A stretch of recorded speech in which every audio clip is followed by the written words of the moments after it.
सारे बहन भैया ने हाथ जोड़ कर राम राम। मैं युवा अपने उत्पन्ना एकादशी व्रत की कथा सुनाऊंगा। ओम गणेशाय नमः।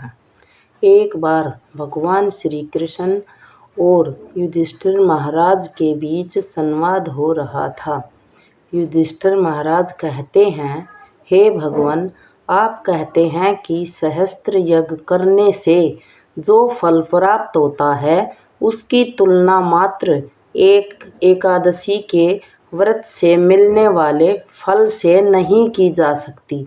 कृपया कर मुझे मार्गशीर्ष मास के कृष्ण पक्ष में आने वाली एकादशी के महत्व को बताएं। यह एकादशी इतनी विशेष क्यों है और किस प्रकार यह इतनी मंगलमय बनी है? इसके उत्तर में भगवान श्री कृष्ण कहने लगे, मार्गशीर्ष मास में कृष्ण पक्ष में आने वाली एकादशी पर एक भगत को एकादशी व्रत करना प्रारंभ करना चाहिए। इसे उत्पन्ना एकादशी कहते हैं।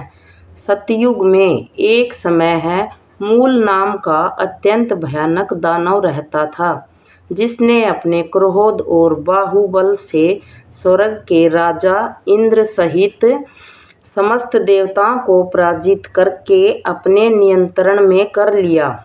इसलिए स्थिति से मुक्ति प्राप्त करने हेतु ब्रह्मा जी की अध्यक्षता में सभी देवता भोलेनाथ के पास पहुँचे और स्वयं को बचाने के लिए भोलेनाथ से प्रार्थना करने लगे। तब भगवान शिव बोले, हे देवराज इंद्र, इस घोर कष्ट की स्थिति में आपको केवल भगवान श्री हरि मुक्ति दान करा सकते हैं। इसलिए आप उनकी शरण में जाइए, वो अवश्य आपको संरक्षण प्रदान करेंगे। यह सुनकर सभी देवगण भगवान श्री हरि की शरण में क्षीर सागर पहुँचे। वहाँ जाकर उन्होंने भगवान विष्णु से प्रार्थना की और कहने लगे, हे कमल नयन, हे मधुसूदन, आप सर्वज्ञ हैं। आप सदैव अपनी शरण में आने वाले की रक्षा करते हैं। हे प्रभु, ब्राह्मण कुल में नाड़ी जंग नामक एक शक्तिशाली दैत्य उत्पन्न हुआ था, जिसने सभी देवताओं को संहार करने की प्रतिज्ञा ली थी, जिसका पुत्र है मूर दैत्य, जिसकी नगरी का नाम है चंद्रावती। इसने त्रिलोक में हाहाकार मचाया हुआ है। सभी देवताओं को पराजित कर इसने अपने पराधीन कर लिया है। हे पृथ्वीपति, अब आप ही हमारी रक्षा करें।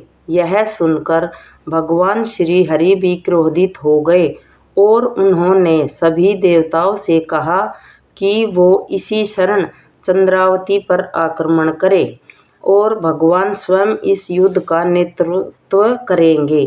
जब मूल दैत्य ने सभी देवताओं को अपने नगर की ओर आते हुए देखा तो वो अपने सैनिकों के साथ गर्जना करता हुआ आगे बढ़ने लगा। भगवान और मूल दैत्य के बीच भयंकर युद्ध हुआ। मूल दैत्य ने अपनी मायावी शक्तियों का प्रयोग किया और भगवान श्री हरि उसे परास्त कर रहे थे और यह युद्ध 1000 वर्ष तक चलता रहा। इसके बाद भगवान ने अपनी एक दिव्य लीला प्रकट करी। भगवान अचानक युद्ध क्षेत्र से अदृश्य हो गए और बद्री का आश्रम में चले गए। वहाँ उन्होंने हेमवती नाम की एक अत्यंत सुंदर गुफा में विश्राम किया। जब मूल दैत्य को ये बात पता चली कि भगवान विश्राम कर रहे हैं, तो उसने निश्चय किया कि अब वो भगवान श्री हरि का वध उसी गुफा में करेगा। ऐसा निश्चय कर वो गुफा में पहुंचा। उसी समय भगवान के शरीर से एक अति तेजस्वी कन्या उत्पन्न हुई। वह बिजली के समान तीव्र और समस्त अस्त्र शस्त्र से सुसज्जित थी। इस कन्या ने मूर दैत्य को युद्ध के लिए ललकारा। मूर दैत्य भी आश्चर्यचकित हो गया और वो युद्ध की ललकार को अनसुना नहीं कर पाया।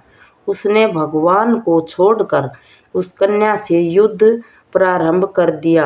अचानक उस कन्या की कांति ने मूर दैत्य का नाश करते हुए उसका सिर धड़ से अलग कर दिया। उससे उसकी मृत्यु हो गई। जैसे ही उसकी मृत्यु हुई, भगवान श्री हरि निद्रा से उठते हैं और उस तेजस्वी कन्या से पूछते हैं, देवी आप कौन हैं और इस असुर का वध किसने किया? तब वह अपने हाथ जोड़कर विनम्रता से कहने लगी, मैं आपके ही दिव्य शरीर से उत्पन्न हुई हूँ और ये असुर आपको क्षति पहुँचाना चाहता था, इसलिए मैंने इसका वध कर दिया। यह सुनकर भगवान अत्यंत प्रसन्न हुए और उन्होंने कहा, हे देवी, आपने सभी देवताओं को इस महान संकट से बचाया है और आपको इस पराक्रम से मैं अति प्रसन्न हूँ। आपको जो भी चाहिए आप मुझसे मांग लीजिए। यह सुनकर वो कन्या बोली, हे प्रभु, यदि आप मुझसे प्रसन्न है तो मुझे वरदान दीजिए कि आज के दिन जब मैं उत्पन्न हुई हूँ, जो भी व्यक्ति आज का उपवास कर आपकी पूजा आराधना करे, उसके समस्त पापों का नाश मैं कर सकूं। जो भी व्यक्ति आज के दिन संध्या के समय भोजन ग्रहण करे या संपूर्ण उपवास का पालन करे, आप उस व्यक्ति को संपत्ति, सुख और मोक्ष प्रदान करें। ये मेरी इच्छा है।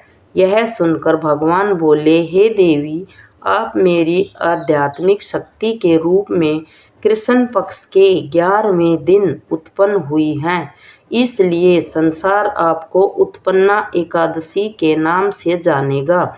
इसके बाद से हर माह के 11वें दिन को उत्पन्ना एकादशी के नाम से जाना जाएगा, जो मेरा अति प्रिय दिन होगा। इस दिन मेरी पूजा अर्चना करने वाले को सर्व सुख और मोक्ष की प्राप्ति होगी। जय श्री हरि, जय श्री हरि विष्णु, जय गणेशाय नमः।